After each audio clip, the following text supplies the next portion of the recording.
ساگو دانے کی کھیر بنا کر کھائی جائے وہ بہت اچھی ہے۔ ساگو دانے کی کھیر، ساگو دانہ صرف اکیلا لے لیں تو وہ بھی ٹھیک ہے، اس کو کم از کم 2 گھنٹے کے لیے پانی کے اندر بھگو کر رکھیں، پھر اس کو دودھ کے اندر ڈال کر اس کی کھیر بنا لی جائے تو بہت اچھا ہے۔ اگر اس کو تیز کرنا چاہیں تو اس کے اندر تخم ریحان اور اسبگول ثابت وہ بھی اس کے اندر آپ ڈال سکتے ہیں۔ اس کی مقدار کتنی ہونی چاہیے؟ تخم ریحان اور اسبگول ثابت دونوں کے برابر ساگو دانہ کی مقدار ہو۔ اس کو 3 چیزوں کو 2 گھنٹوں کے لیے بھگو کر رکھیں اور اس کے بعد پھر ان کی کھیر بنائی جائے۔ ان سے کیا ہوگا؟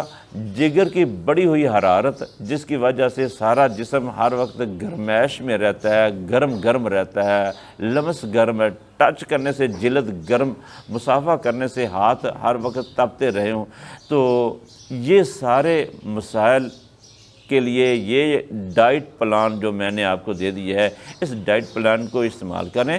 آپ انشاءاللہ چند دنوں کے اندر اپنے آپ کو بہت بہتر محسوس کریں گے انشاءاللہ۔ اگلا سوال، محمد حسیب مریض کا نام ہے، ویٹ 80 kg۔ سر باڈی گرم رہتی ہے اور ریشہ بھی ہے، اس کا کوئی حل بتا دیں۔ اس کا بہترین حل بتاتا ہوں۔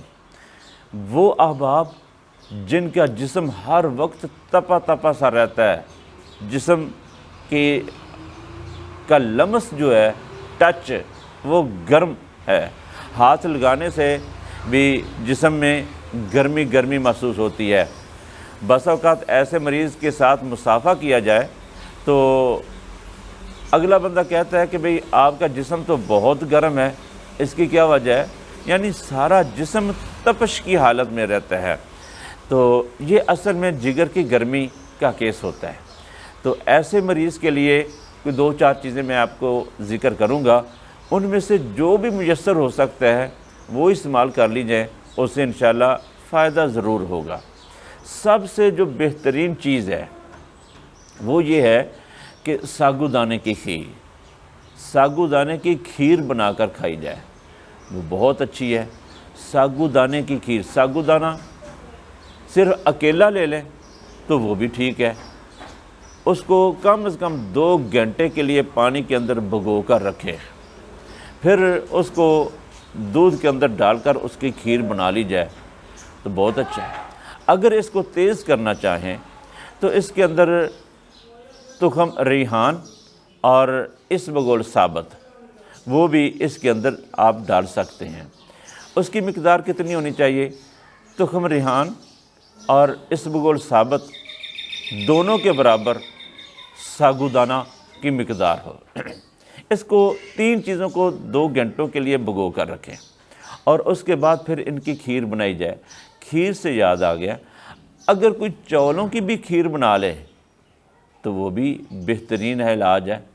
چاولوں کی کھیر خالص دودھ کے اندر بنائی جائے اور اس کو فریج میں رکھیں اور وقتاً فوقتاً آپ کھاتے رہیں، تسلی سے کھائیں، یہ بھی اس کا بہترین علاج ہے۔ ہاں، یہاں پر ایک اور بھی چیز مجھے یاد آ گئی، گاجر کا مربع استعمال کرنے سے بھی فائدہ ہوگا۔ وقتاً فوقتاً دن میں 2-3 مرتبہ تھوڑی مقدار میں گاجر کا مربع اگر کھایا جائے تو اس سے بھی فائدہ ہوگا۔ اگر کوئی نہیں کھا سکتا تو اس کے لیے ایک آسان نسخہ وہ بھی میں شیئر کر دیتا ہوں۔ وہ کیا ہے؟ سبز الائچی 3 عدد اور سونف 1 چمچ بھر کر 2 چیزوں کا قہوہ بنا کر استعمال کیا جائے، اس سے بھی بڑا فائدہ ہوگا۔ یہ کم از کم 2-3 دن مسلسل استعمال کیا جائے، دن میں 3 مرتبہ یہ قہوہ پیا جائے تو اس سے بھی فائدہ ہوگا۔ اس کے علاوہ ابلے چاول دودھ اور شکر ڈال کر کھائے جائیں، اس سے بھی فائدہ ہوگا۔ کھچڑی کھانے سے بھی فائدہ ہوگا۔ ماش کی دال بہترین سی بنا کر یہ کھائی جائے، اس سے بھی فائدہ ہوگا۔ مونگی کی دال سے بھی فائدہ ہوگا۔ سبزیوں کی طرف ہیں، کدو، پیٹھا کدو، ٹینڈے، ٹینڈیاں، بھنڈی توری، دیسی توری، یہ سبزیاں استعمال کرنی چاہیے۔ تو انشاءاللہ العزیز ان ساری چیزوں کے ان ساری چیزوں میں سے جو بھی چیز اگر آپ کو میسر ہو، آپ کی رینج میں ہے، اس کو آپ استعمال کریں۔ گڑ والی چیزیں، گڑ والی کھیر، گڑ والا پانی آپ استعمال کر سکتے ہیں۔ جو کا دلیا استعمال کرنا وہ بھی اس کے لیے مفید ثابت ہوتا ہے۔ تو بہرحال ان میں سے جو بھی چیز آپ آسانی سے استعمال کر سکتے ہیں تو آپ ضرور کریں۔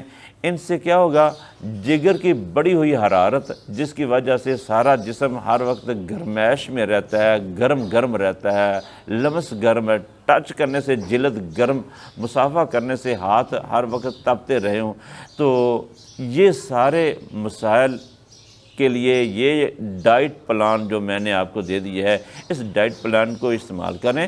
آپ انشاءاللہ چند دنوں کے اندر اپنے آپ کو بہت بہتر محسوس کریں گے انشاءاللہ۔